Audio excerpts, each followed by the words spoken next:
اب میرا سابقہ شوہر مجھ سے شادی کرنا چاہتا تھا۔ میرا نام آسیہ ہے اور میری زندگی کا آغاز ایک خوبصورت سفر سے ہوا۔ میری شادی میری خالہ کے گھر ہوئی تھی، جہاں پر احمد میرا شوہر بنا تھا۔ یہ احمد اور میری پسند کی شادی تھی۔ ہم دونوں بہت خوش رہتے تھے۔ احمد ہمیشہ مجھے سر آنکھوں پہ بٹھا کے رکھتا تھا، میری ہر چھوٹی بڑی خواہش کو پورا کرتا اور مجھ پر جان نثار کرتا تھا۔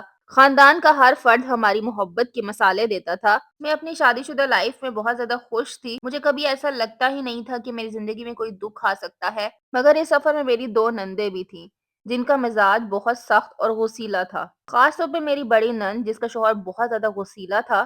میرا اور میرے شوہر کا پیار اسے ایک آنکھ نہیں باتا تھا۔ میری بڑی نند کی آنکھوں میں حسد صاف نظر آتی تھی۔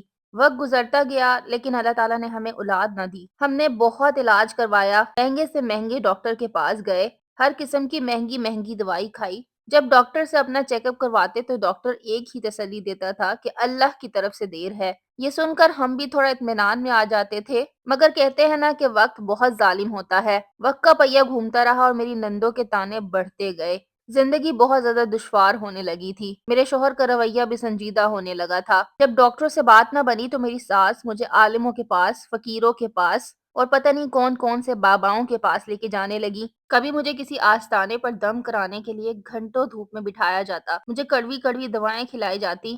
اب میری دماغی حالت بھی ان چیزوں سے خراب ہو رہی تھی۔ میں بہت زیادہ بیمار رہنے لگی تھی، سوچیں اتنی بڑھ چکی تھی کہ مجھے کچھ سمجھ نہیں آتا تھا۔ میری نندوں کے طنز تانوں میں بدل چکے تھے اور اب تو میری ساس کے لہجے میں بھی کڑواہٹ آنے لگی تھی۔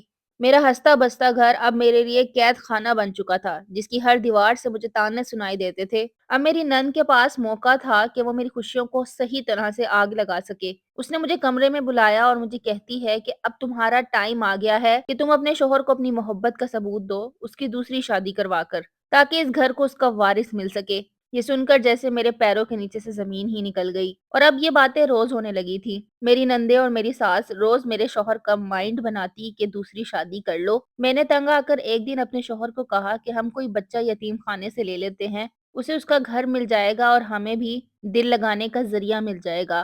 اس پہ میری نند بہت زیادہ غصے میں آ گئی اور کہنے لگی کہ ہمیں اپنا وارث چاہیے، ہم اپنے بھائی کی جائیداد کو کسی اور کے حوالے نہیں کر سکتے۔ برائے مہربانی تم ہمارے بھائی کا پیچھا چھوڑ دو اور آرام سے اس کو دوسری شادی کرنے دو۔ اب تو میرے سامنے لڑکیوں کی تصویریں دیکھی جاتی تھی۔ نوبت یہاں تک آ پہنچی تھی کہ میرے سے ہی پسند کروائی جاتی تھی۔ میری ساس اور نندے لڑکی دیکھنے جاتی تو ساتھ میرے شوہر کو بھی لے جاتی۔ میرا شوہر بھی کیا کرتا، بیچارہ مجبور تھا، کیونکہ میرے شوہر کو بھی بہت زیادہ خواہش تھی کہ ہماری اولاد ہو جائے۔ دیکھتے ہی دیکھتے وقت گزرتا گیا اور گھر میں میری سوتن آ گئی۔ میری سوتن کو میں ایک آنکھ نہیں بھاتی تھی۔ وہ چاہتی تھی کہ میرا شوہر مجھے طلاق دے دے تاکہ وہ آرام سے اس کے ساتھ رہ سکے۔ احمد جو کہ مجھ سے بہت زیادہ پیار کرتا تھا، شادی کی پہلی رات میرے کمرے میں آیا اور مجھے کہتا کہ میں مجبور ہوں۔ میں نے اپنے شوہر کو تسلی دی اور کہا کہ کوئی بات نہیں، ہم سب ہی اس چیز میں مجبور ہیں۔ میری ساس اور نندے اب بہت زیادہ خوش تھیں، اس کی آؤ بھگت کرتی، اور شادی کے 2 مہینے بعد وہ امید سے ہو گئی۔ اس کو سر آنکھوں پہ بٹھایا جاتا، اس کے لیے پھل فروٹ آتے، ہر قسم کی چیز اس کو پرووائڈ کی جاتی، اور مجھے گھر میں ایسے رکھا گیا تھا جیسے میں کوئی پرانا سامان ہوں۔ یہ سب کچھ دیکھ کر میں بہت زیادہ بیمار رہنے لگی تھی، بس اپنے کام سے کام رکھتی تھی اور ایک کمرے تک محدود ہو گئی تھی۔ اپنا کام کرتی اور کمرے میں چلی جاتی، لیکن میری سوتن کو یہ بھی منظور نہیں تھا۔ وہ کوئی نہ کوئی شکایت میری کرتی رہتی جس پہ مجھے ڈانٹ پڑتی تھی۔ ایک دن رات کو میری بہت زیادہ طبیعت خراب ہو گئی۔ میں نے ڈرتے ڈرتے احمد کو کال کی کہ میری طبیعت خراب ہے، تم مجھے ہسپتال لے جاؤ۔ تو احمد میرے کمرے میں آیا اور مجھے ہسپتال لے گیا۔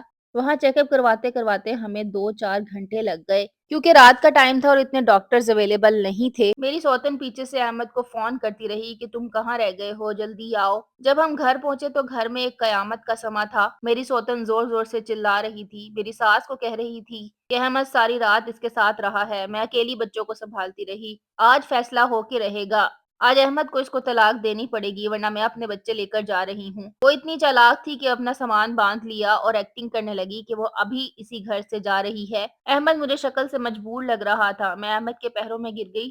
احمد سے رو رو کر کہنے لگی کہ مجھے طلاق مت دینا، میرا نام اپنے نام کے ساتھ جوڑے رکھنا، تم کہتے ہو تو میں یہاں سے چلی جاتی ہوں اپنے بھائی کے گھر، لیکن یقین کرو کہ میں تمہارے بغیر نہیں رہ سکتی، اپنا نام میرے نام کے ساتھ مت ہٹانا، مجھے طلاق نہ دینا، میں تمہیں کبھی تنگ نہیں کروں گی، نہ تمہاری بیوی کو تنگ کروں گی۔ مگر احمد نے کانپتے ہاتھوں سے اس کو طلاق دے دی۔